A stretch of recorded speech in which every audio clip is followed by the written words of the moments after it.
Mabronya, Brewetia, Matna Siamede Eba Besomono, na Sompa television so ye live was so and a Sompa 93.1 FM, Sompa 98.9, and a Sompa 90.7 Yina Kabum, and a Ensemi Yade Mamo. Nia Ubetie be womo and say ye Casayano. Enra dam rashe bedwam chiame wono ma yamamre ne amane adwuso de obeyam rashe bedwane no waje no atume mu nsem hase no boy beda ne atire ede amamo abato bedwa no so ababonten etre se afi we say awie ya abato no enya de anwiamu bia no wo mo behwe amana koso nti nipa binom a wo tenetene wonsa wonso no wonhwe emfa ento ho ye bebo awremu ewom na rashe bedwam na dom dodo no wonom eba no dani nso atoto bi ede ma eya dom kuma no ba no dani di ensem ena efiri ho nso so eba ne nyina mu nsem no eya de a wo betie enei NDC amanyoko no kyeresa isi no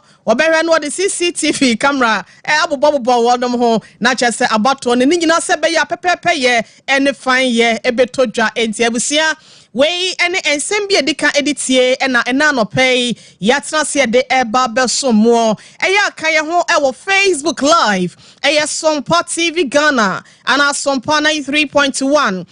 YouTube no so eya Sompa TV yenhwe monra ensem ne mo na emu enkyere mu nyina ne yentime emfa enan mo Ewusia ya shansam na se e de free adwoso abato mpasia so enche ye na ye rampontua kuma mrahye bedwane ya no wo ho no wo ka da sen ebutu ye ma ye fru dampan ne nyina ne se wo fra ne ntoma ne tentim na ba mo wo ede na pakan ebefa no konsie do no na nanom se edua bi boa ye bobi eponim nam so nte no wonom eye abato ba election bi enam so nte no panyipa ye friend doctor Kwabna Boaten lawyer wono na etimi epeja ema no dodo na wo hwa ma wo fa ye no eye empem aduonu enso ahenso aduowatwe mienu 27,782 votes ya wo hamu abupen no gina ho ema 55.8%. na sede amamre ene amane asitie e wo mrahye bedwam no na e wase wonom agine tumo mane swaye se beya ne banyina no so be konkan ama empuntuo ho ensem no so no enkote enkansensemo enfama dehye ya wonom so e wo adwoso abato mpasia so enra dam mrahye bedwam chiame ye Kingsford Abansman Ababin wonu ankasa ede ye Kwabna Boaten nim e ma ni swan ye sede swaye ne sikwa ye na busia yenko na yenko tie bi mrasese. And so we start with the oath of allegiance. I Kwabna Boaten,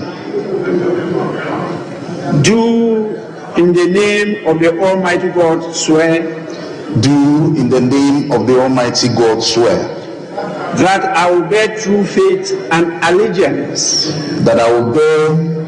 through faith and allegiance. To the Republic of Ghana as by law established. To the Republic of Ghana as by law established. That I will uphold the sovereignty and integrity of Ghana. That I will uphold the sovereignty and integrity of Ghana. And that I will preserve, protect, and defend the Constitution of the Republic of Ghana. And that I will preserve, protect, and defend the Constitution of the Republic of Ghana. So help me God. So help me God. We now proceed to the oath of a member of Parliament. I Kwabna Boaten, having been elected a member of Parliament, do. Having been elected a member of Parliament, do. In the name of the Almighty God, swear. In the name of the Almighty God, swear. That I will bear true faith and allegiance to the Republic of Ghana. That I will bear true faith and allegiance to the Republic of Ghana. As by law established. As by law established. That I will uphold, preserve, protect, and defend the Constitution of the Republic of Ghana. That I will uphold, preserve, protect, and defend the Constitution of the Republic of Ghana. And that I will faithfully and Ewusia we de enrada etoja ewo mrahye bedwen wabna doctor lawyer Kwabna Boaten ya ene wagina tom se mrahye bedwani ewo edwoso ni saye ho ensam no ena ye de bi adan mu no ye kwaye ni mu ane ye bo awramo ewo isi abato bedwa no wonom so edie mu na akato ne bro enchekra na afie wie ya abato kese no na edru ho na eno enam so nte no aka ho bi ama enei NDC amanyoko no ne titru eyade a won metete wonsa ewa abato bedwa no so se ase wo mu niam ba ko mienu bi a wo ye no eya amano ate akemu anase eya dimu sanhwa won betimi awia afi wesi awia abato ne mu ede ama MPP amanyoko no na eno ena ye rafifi ave kwete wono ena ye trefo panyi de ma NDC amanyoko no wo kire se fidie bia yesi asai we ya ayira ene ma hyada enkoye no nti no wonom kire se abato bedwa no de kokobo pa ena wode emma no se wanhwe na wantoto ne niam ye no hwe so bewi abanimu ede ama MPP wa fi abato ne mu dia ene de eni ena ebeye wonom na santra ne bo wese ne nsem wese ho anam so ama abato bedwa no so ababonte nam so panyi pa ya wo yetete ni abede akire ede ma wondwumedie ahodo so ye rua Samuel tete wa babonten kire se woni madwuma wo nsuro broni na NDC ni titru wonom sem a wo mo ka no ayesa wo nim de wonom ye wonom nim de abato bedwa no wonom ede won ho nte no obehwe ama fine pepepe ye ene awia etimi abo abato ne mu na wonom enya se we bewie ama we bewie mu ama we ne basa entimi emua wo bia yenko na yewra etete ne nsam no yentie bimra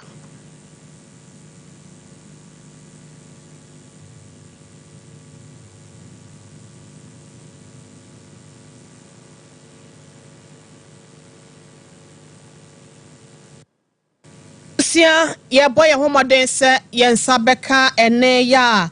yewra Samuel tete ya wono deputy chairperson de ma ya abato bedwa no wonom enwuma ahodo no na yetimi akotie ne no yenhwe se wonom atimi akeka enema asiani ana yentie ene no emra sesie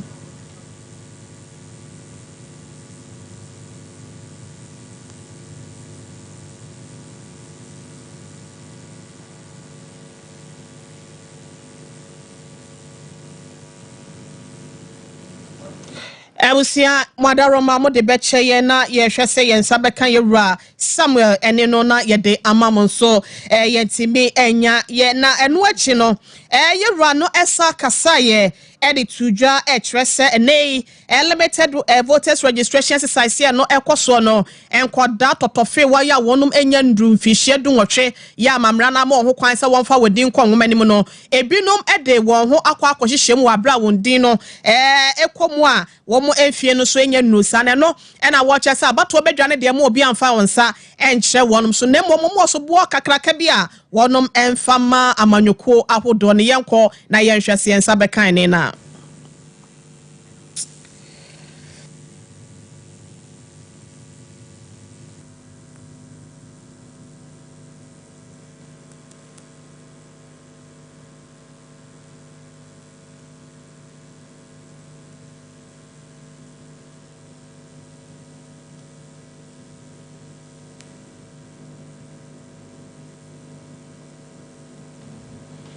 Ewusia Madaroma mo de beche ye na ye hwese yewra Samuel tete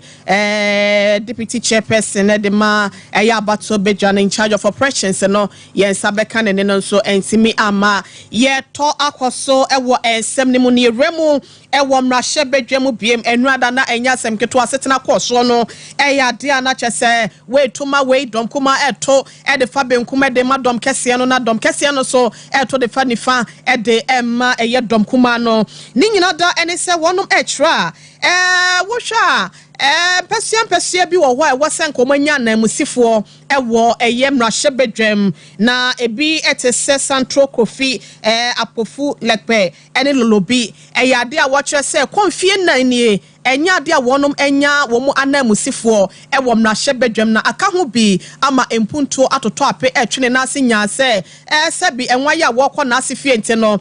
dam so ama edom kuma no wonom eba no de Dr. Forcing trese we se ni nyina no wo se empanyimfo hwe na wani eba so yenko na yenko tie ni nsem no ebimra ye ba na eye dom dodo no so de ya wode eto aso no ye de amamo. The issue of the creation of a constituency for representation. I also want to add that it is a shame that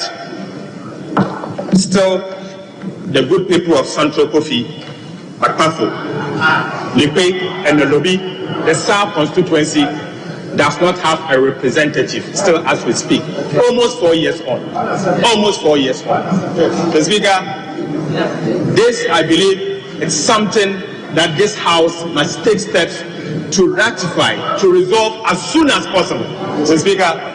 I believe it's a matter of importance and it's a matter that this House must take note. Thank you, Mr. Speaker.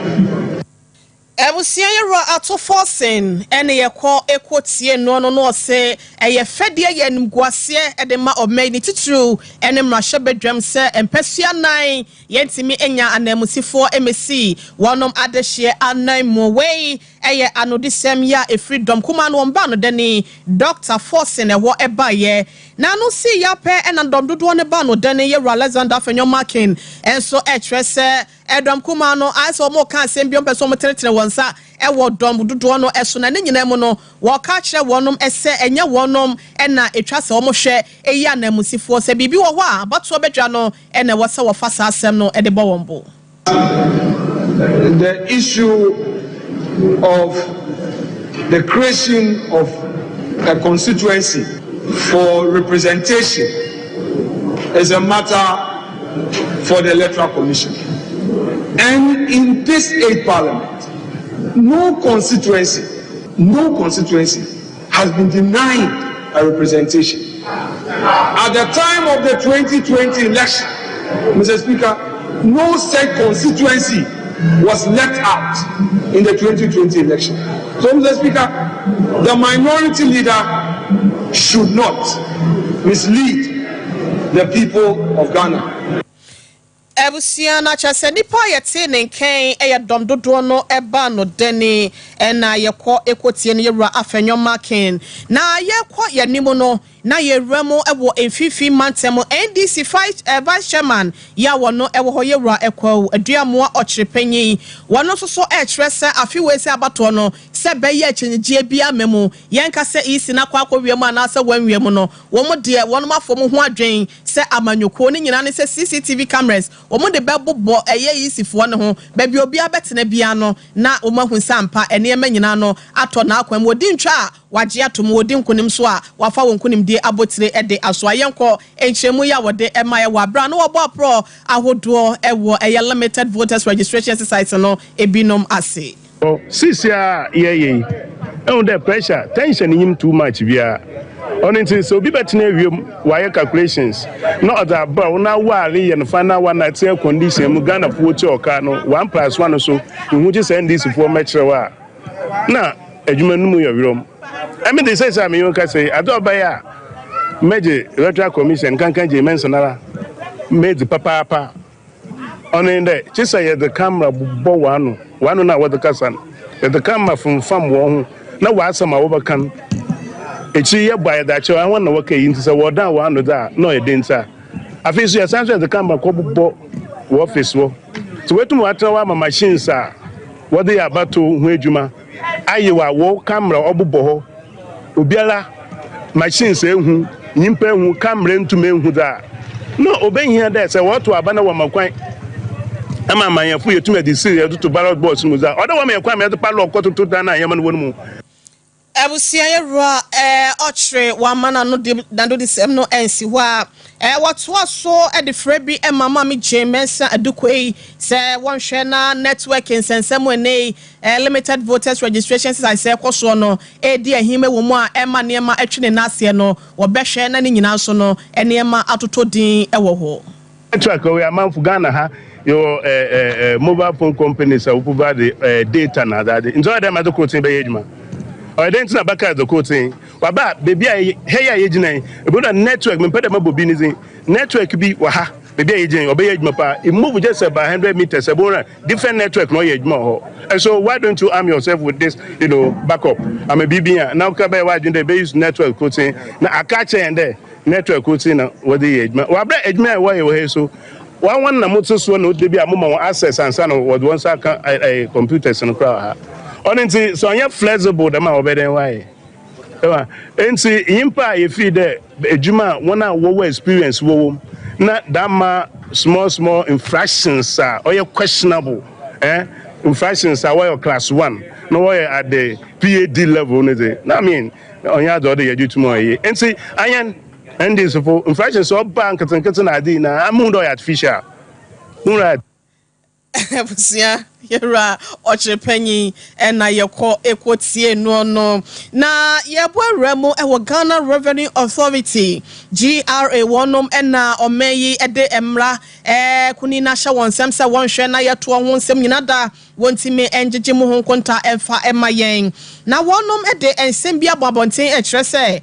wode wani kire mu wo ye port ahodo na enei obi ekofa neema efra manone na wo ba eye import duty ahodo ye obetua sika no ayese ni nyina no je se nipa ni tua dollars ansa na yetimi ayi ede ama na ne odi si di kula bekwa na chese ye bubu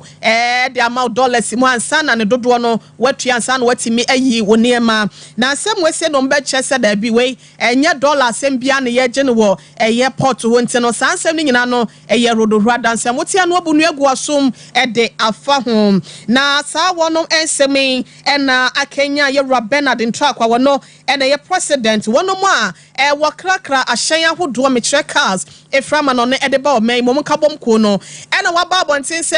GRA fo ansem mo kan wonte ase o nempo no mo nji dollars ya ena dollar $1 no what the bagana cedis mu a 14 cedis ni 15 cedis no wo ba wo mu bubu anaso mo sesesa sika no e ma wutua ansa no ayenti we no esoso ye be ne wom yenkotie ye wura Bernard Nsemra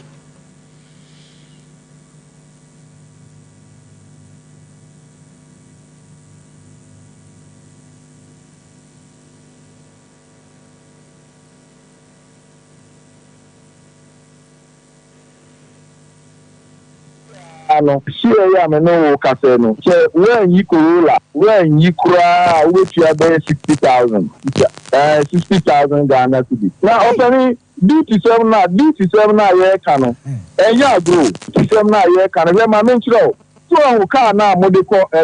eba kuma se ne BRT for car no omo pre no the Kia grand bed no no eba kuma se pa no an de kopaga wa tumu eni yenkuro na ekwani ye nyina fa aka no na efo ya me no ka say so wunu bi di bigba de ba be che okura na se on jisika on ba be toka no no wa shipment no so koko yi a so when you are no enye 500,000 5 billion to spend then I'll be isra aka eno na ama say ye port ho no mo kura no wo ko ho no mo a obi amfa adwuma bia emma bi obi amfa ka bi ama because enye adwuma bi o de car ba kwa de ba no wo betu ahu sika saa o de ba so sika mi o man no mo etumi di fie mi no fie mi ensa na da sisi Elantra say Elantra 2013 so o pe bi a this o kura 130,000 1.3 billion 1.3 billion yes and now o be to and na Toyota Highlander na wo kan no so o pe be say the year be 2022 year model o between 6 to 670,000 and 680 to 700,000. 7 billion. Now 6 billion, 680 billion. And sana what to me and Ebusia na chese nsemo eda ho no ye Bernard Ntrakwa wono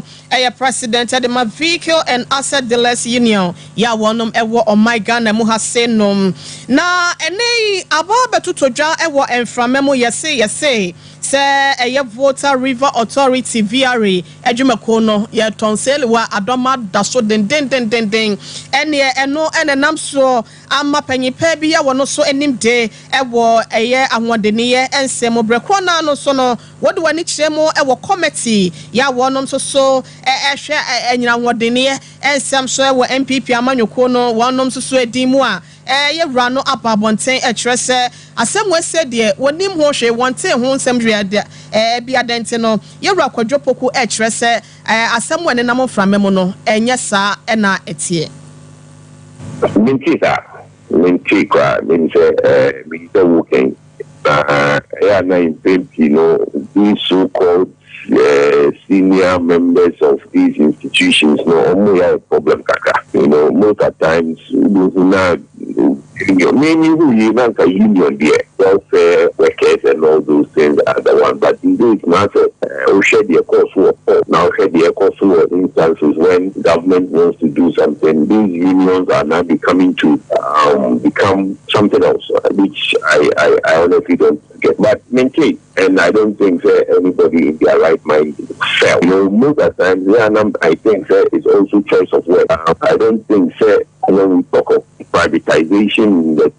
21st century, anybody is talking about selling outright. And so, a group of what is called private sector participation. Private companies only buying this partnership. Maybe a secretly a little craft, but not to sell it outright to do I think those things are done. Nobody will entertain the outright. Yera opoku nsafwa ene ekotie no na ene o my Ghana mu hasenom wo pe ade ba koya amanchene de ateyen yete ho ba bia enye ye ewo ho na egu yenimu ase edekabo ene ekesusuro ebre o my Ghana na eyeketa hye pro ye kankan ne dream die ene enam so ama eye mampanyi na danko akufo aduba ye kura no wote ko bia wono ba behwe na nka wono matimi aboa ama yetimi ate Sompa say yentimi entu ase a ema kwantekre kwadubodi eyade a wono so epa no na so bepem ne wonom koladwuma na ya abro wonom so adane da woni nsentwerefo edi ahia ekeka nsem ahodo ya wonom femu ewo wonom adwumemu na kane auditor general ye Daniel Yaw Demrevo wono so ababonte kire secretary hye ne kon no enya kon keto wo kutia no na wono so kutia o ensem dodo na na ye wurayi adane didi akire. I've stated time and again that once you fight corruption, corruption will fight you back using any means available. So that is not a surprise to me at all. Corruption is not going to fight using corrupt methods. It's going to pretend and use what looks like very genuine reasons. And I always say that there is a story behind the story. So the story behind the story is difficult for all of us to know. But what I'm just trying to say is that, to me, once you are in the public domain fighting people, others may also look for opportunity to fight you back. That's the point. Where it's coming from is what surprises me because, Martin is my very good friend and we have different values. Anyway, I will not participate in any form or shape in the removal of my successor from office. In fact, in his case, even I can say that he resigned. I don't think Kissi Jabin played any role in it. I suspect the one who succeeded me had a role to play. Ebusia ye Daniel Demrevo kanene no ene ye auditor general wo mem hasenum na ne nsemi nyina no ededi wabra nei krata tententen ya trade afri omanpanyi ase ya na se na tena ye ede akwa wo men ya tentene ne ho nsem so panyi ya wotua anometre chief justice se wonhwe na ye Kisi Ejabin special prosecutor ye woni nkonsa enyina konwa emfri na se a wonam so wode ensem we say so etime ebre yen na efutuo akọ ede amagana for senkebe ya yenhwe na ene ye dua ahodo ye nuanua ahodo ya yetwa ye de bi ehye bidie ne ade no yentwa ne nyina so anya sa ewiemu nsachroye said de nneema esiko no entimi emwa ye ensem wese nyina MPA4 na wonom eda nadi na yewra oda no apia na wogina mu a wode afutuo we say ebaye. One of the biggest challenge is the fact that say you continue say you use charcoal bidi and say wood fires na nature say we are increasing deforestation within our environment. And to say deforestation is one of the major causes of the greenhouse gases because as we take away the trees, it means that there are no means for the carbon dioxide, which is one of the major gases in the greenhouse gases, to be depleted. So now, from there, we are going to have global warming. And so on. So Bonnie Bibri, I mean, Obeti, you see there is hurricane here, there is flooding, the polar ice is melting, there are heat waves. We might see.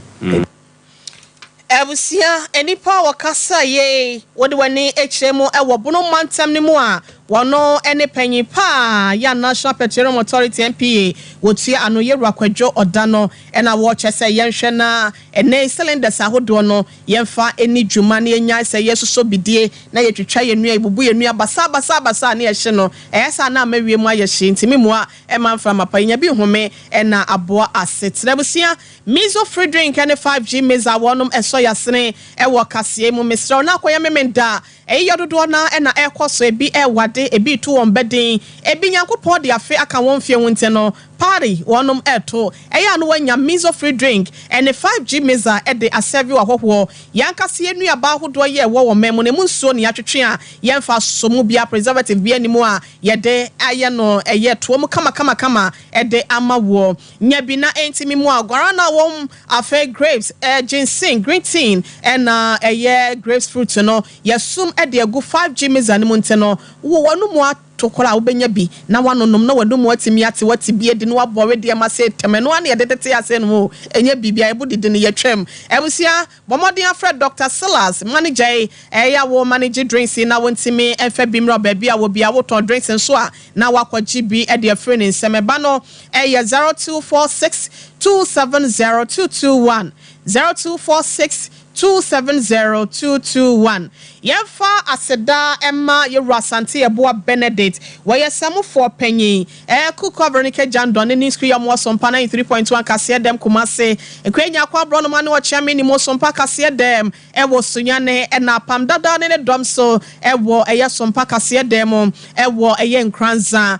wonum nyina mo aka ho na nsemi ebedan mo ekwobeje sesempre mo bema na hwe ya Sompa television so no wo hwe live ewo ho man PK wotimi ebo chinchin fidie ni from edemame ena miankasa meba ata Kelvin ena fe Azuka wanum so share ya social media handles no wo share live ewo ho medi do hine re mame akua yeboa asia mabro nyamabna wo share ye ewo Facebook obo